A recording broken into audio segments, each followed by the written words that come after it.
Corruption perception index 2024 ఈ సూచిని విడుదల చేయు సంస్థ ట్రాన్స్పరెన్సీ ఇంటర్నేషనల్. ఈ సంస్థ యొక్క ప్రధాన కార్యాలయం జర్మనీ రాజధాని బెర్లిన్లో కలదు. సో ఈ సూచికి సంబంధించి భారతదేశం యొక్క ర్యాంక్ వచ్చేసి 96గా ఉంది.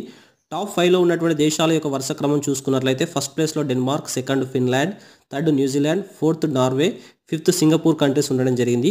చివరిగా ఉన్న 5 దేశాలకు సంబంధించి చూసినట్లయితే 180వ స్థానంలో సోమాలియా, 179 వచ్చేసి సిరియా, 178 దక్షిణ సుడాన్, 177 వెనిజులా, 176 వచ్చేసి యమన్ కంట్రీ ఉండడం జరిగింది. డైలీ కరెంట్ అఫైర్స్ ఫాలో అవడం కోసం ఎగ్జామ్ అకాడమీ ట్యూటోరియల్ ఛానల్కి సంబంధించినటువంటి టెలిగ్రామ్ గ్రూప్లో జాయిన్ అవ్వండి. For more updates subscribe the exam academy tutorial channel.